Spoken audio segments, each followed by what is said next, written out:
This is the Collector Car Podcast, the home for the auto enthusiast. Join Greg Stanley as he applies over 25 years of insights and analytical experience to the collector car market. He will interview the experts and throw in some fun stuff as well.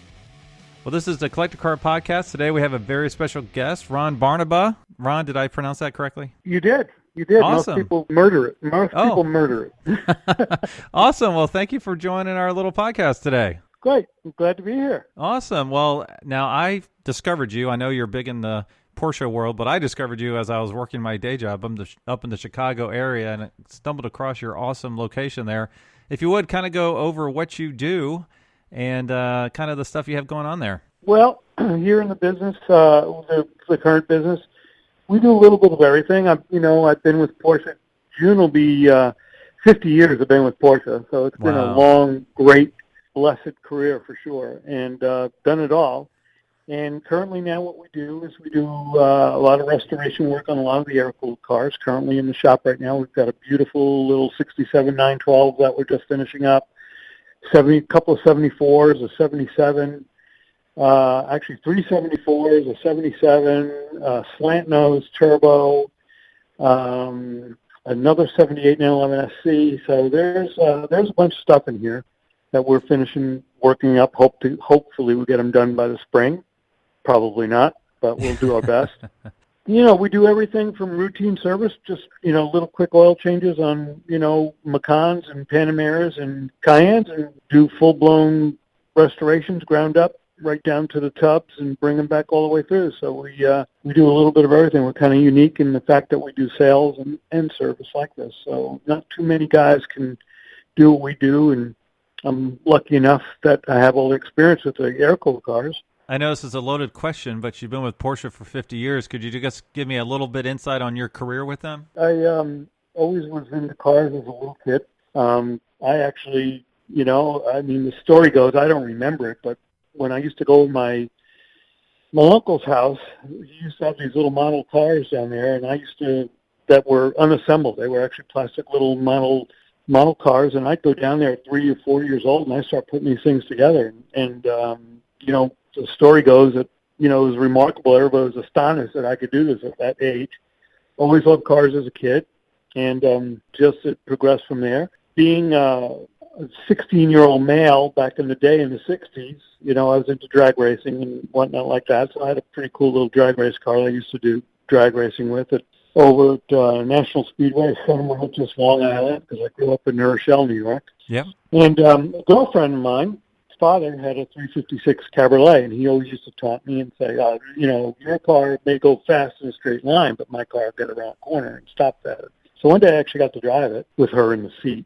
Now, what model was this? What year? 356. It was probably a 64, maybe a 64 or 63. Wow, okay. Cab, so one of the later ones. Yep. Yeah. So, we went out to ride, and I really, loved the car. And, I was working at a gas station part-time after school, and every once in a while, Porsche would come in, because back in those days, you kind of did a little bit of everything. And I always wanted to work on them. So that's kind of how I started. And then went to college, which didn't work out for me really well because I like cars and girls too much.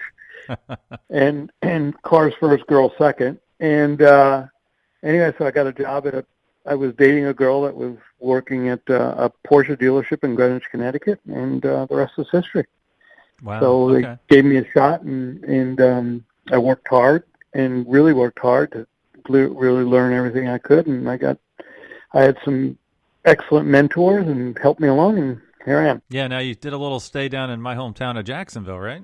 Yeah, I was actually the vice president and general manager of that dealership, which is one of the most famous Porsche racing dealerships still today. And I was fortunate enough to work down there for many, many years, and it was a lot of fun. We did a lot of racing back then with Hurley Haywood, a very famous race driver I'm sure you've heard of. Yep. So that was all a really cool part of the career. And then Bob Snodgrass, who actually owned it with Dan Davis, was getting a little ill, and I got a call from Ed Napleton up here in Chicago, and he made me a partner of the Porsche dealership up here, and it was kind of an offer I couldn't refuse. So we moved up to Chicago, and here we are, still here. Okay, yeah. Now, one of my previous guests, Ray Schaefer, he was down there at some point. Did you guys cross paths? Yeah, well, I hired Ray. Well, hey, there you go. I hired Ray in 2000. He was working at a Chevy store, if I remember right, up in Carolinas. And so he came to work. I actually interviewed him at Daytona. Oh, that's awesome. Wow, that's really cool. Yeah, so Ray and I go way back. Yeah, so for our listeners, you can listen to Ray's Collector Car Podcast interview from a few weeks ago, and he's on my Career Journeys podcast for students called Learn From Others. He was actually episode number 100. Oh, wow. Very cool. Yeah, small world here. Well, that's really cool. Now, do you have any cool Porsches in your personal collection? Well, I've managed to keep two. One is, they're both race cars, both cars that I had raced extensively, and I just can't part with them. One is a 1996 993 factory original RSR. They've only built about 16 of them, and this is one of the survivors, so that's not going to go anywhere. And then I also have a 2002 GT3 RSR that was also extensively raced. They're both yellow. Yellow is one of my favorite colors. Almost all my race cars were yellow, and these were factory original yellow cars, and they still are. And both very, very original and quite collectible now, so I don't race them anymore. They've gotten to be pretty expensive pieces of iron. But one of these days I hope to at least take them to Rennsport. They've both been to Rennsport a couple of times, and I just haven't done the last two Rennsports, so maybe the next one will maybe dust the dust off of them and go. Yeah, that's funny because before I knew those were in your personal collections, and the day I was in your shop there, the day I could not meet you because you were not there, I posted some pictures of those two yellow cars on my Instagram feed. So I fell in love with them. I thought that is something special back there. yeah, they're pretty special. They weren't all molested and chopped up and crashed. They're original numbers matching cars, so they're quite valuable. Well, now what trends are you seeing in the Porsche marketplace? Because you mentioned the 912. Now, correct me if I'm wrong, but 20 years ago, folks probably wouldn't spend a ton of money restoring a 912, but today they will. Correct? Today they do. They've really come up in value. This one is just exceptional and worth quite a bit of money. And it gets down to the point where it's hard to find a really good 911. And even though it costs the same amount of money to do them right, people will do the 912s because there weren't, when you really think about it, there weren't that many of them built. There were way more 911s built. So it's still got a very collectible sense to it, and makes it really special because it's such low production numbers. So right. we see them all. I mean, long hoods and the long hoods, the G body cars with the from 74 up. 993s are still unbelievably hot, and what we're seeing now, we've been the last year is the really big insurgence of new people coming into the Porsche world and just kind of putting their toe in the water, and we're seeing a very increased number of 997 sales. So that would be from 2005 up through 2012. And they fall in a really great price point. Generally, they're very low in maintenance, and most people took pretty good care of them. And they're great cars for, the price point that you can buy them at. So we see a lot of that going on right now. Yeah, and I dig into the numbers a lot on this podcast, and I did a big review of all the air-cooled Porsches the other day, and I wanted to see about the 996s because my first Porsche that's in my garage right now is a 996. I didn't grow up with Porsches, so I did the entry level. I wanted a 1998, but I couldn't afford it, so I bought a 1999 because I could afford it. Right. And those have actually increased almost 6% in the last 3 years. They really have, because, again, that's even another great entry point for someone getting into the Porsche world. I mean, they're great cars, again, low maintenance, and it's still a Porsche, and they're great. They're awesome. Yeah, it's fantastic to drive. Yeah, and I've got a new IMS bearing. I got a new clutch, so I'm good to go for a while. Yeah, and that's we do a lot of. I can't tell you how many IMS bearings we've done, and out of all we've done here in the shop, we maybe found a couple that might have been questionable. It's such an overblown, point that people make on the internet. But we do a lot of them, and it's not a big job to do. And once you do it, you're kind of good to go. Yeah. Now, will we ever find a day that 924s are being restored? Well, I've seen some go through the auction at some incredible numbers. It was, I don't think there's a non-collectible Porsche out there, some more than others. But, if it's a nice car, it's been well kept, and it's really original, it's collectible to somebody. Yeah. Somebody's going to want it to fill a void in a collection. Somebody just likes the way they look. Somebody likes the way they drive. You just never know. To that point, the first car I ever drove was a 93 Isuzu iMark diesel that I would love to have back, but they're not there because they're total hunks of junk. They didn't survive. Right. But you never know. Who knows? Maybe somebody learned to drive on one. Maybe somebody's dad had one or mother had one. And, gotta have it. Find me a nice one. I get calls all the time for guys trying to find their childhood, Yeah. Now, what Porsche or car got away from you? Boy, again, it would probably have to be, one of the race cars. Yep. And there was a 904 that I had an opportunity to buy for a really reasonable price back in the day, back in the 80s. And I could have bought it for, an ungodly low number.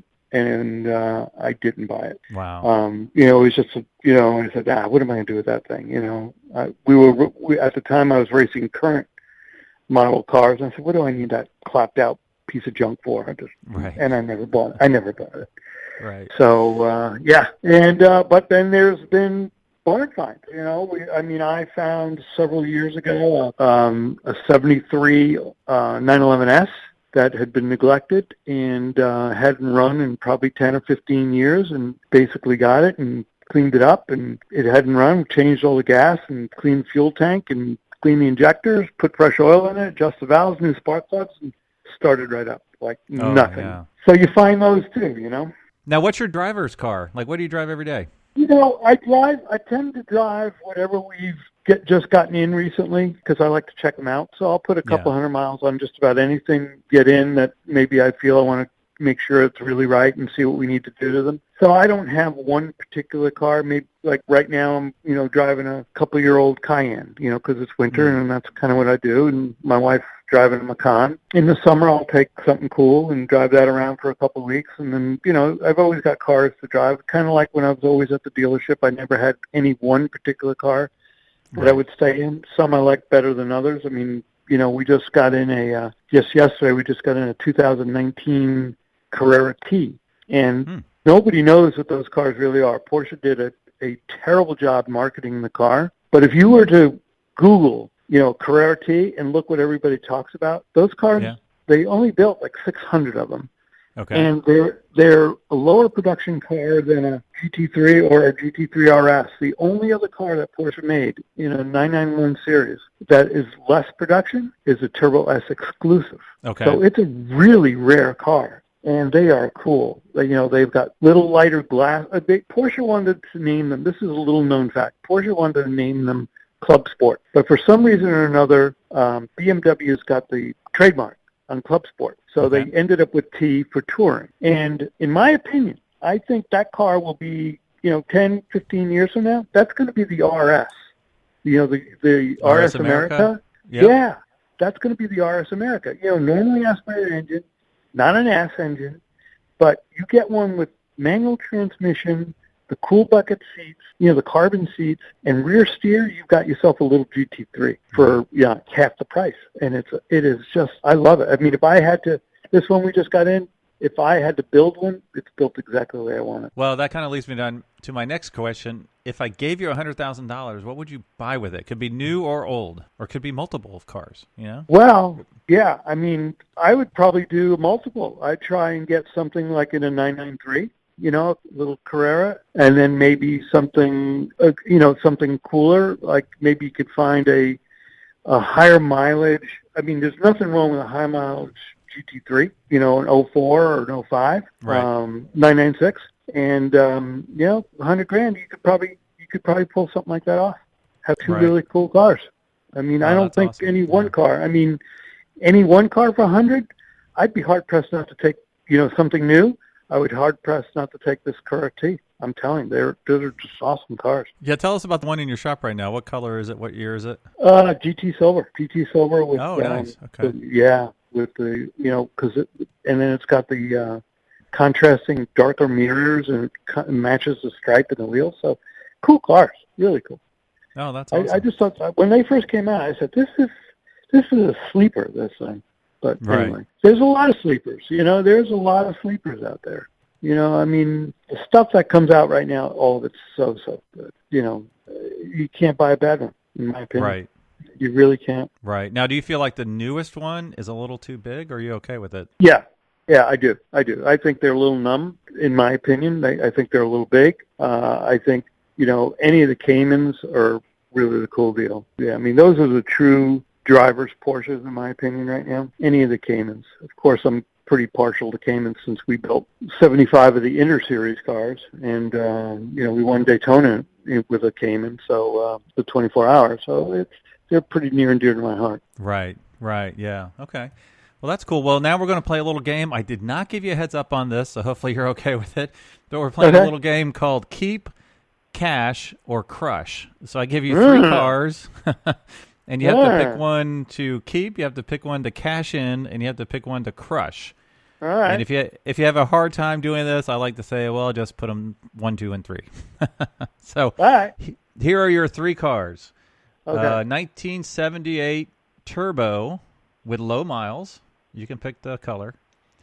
Okay. 2002 GT2 with 40,000 miles.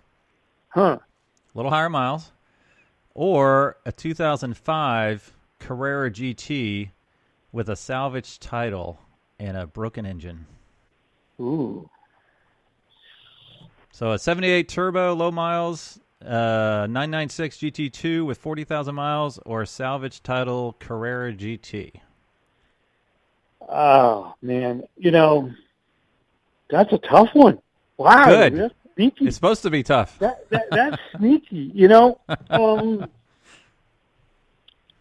I think I'd have to go. I would, just me, if it were my shop here and I had the salvage title Carrera GT, I would probably go with that because I know if we put it together, it's going to be done right. And, yeah, it's got a story to tell, but, if I've got the documentation to back it up, I'd go with the Carrera GT. That's your keep? Yep. All right, now which one's the cash? Which one are you going to sell? 78 Turbo low miles or the 996 GT2 with high miles? Well, I know what the next question is going to be, which one I crush. I mean, I would. There's no such thing as crushing a Porsche, but I would sell the Turbo with low mileage, and if I had to crush one, I would crush the GT3 as the GT2. Okay, I love that answer. All right, Yep. not because of what you picked, just because you did pick. So I love that Yep, answer. I did. Okay, cool. Yeah. Interesting, because I would not have gone with the Carrera GT as the salvage or with the salvage It tiles. wouldn't bother me. There's a lot of people that wouldn't bother. I mean, That's if it's awesome. done right and you've got the documentation to back it up, that the work was done properly and you've got everything there to document it and verify that it's done properly and have anyone check it out, why not? Awesome. Well, thank Why you not? so much for talking cars with me today. My pleasure. Yeah, what's the best way for our listeners to learn more about your business? Well, we've got a little fun website, www.barnabaautosport.com, and check it out. Or just Google my name, and you'll see all the stuff that we've done and all the racing I've done and all the cars that we built. It's kind of fun stuff. That's awesome. Well, thanks again for your time. My pleasure. Thanks for listening to the Collector Car Podcast. Don't forget to give us a nice rating on iTunes and be sure to follow us on Instagram and everywhere else at the Collector Car Podcast.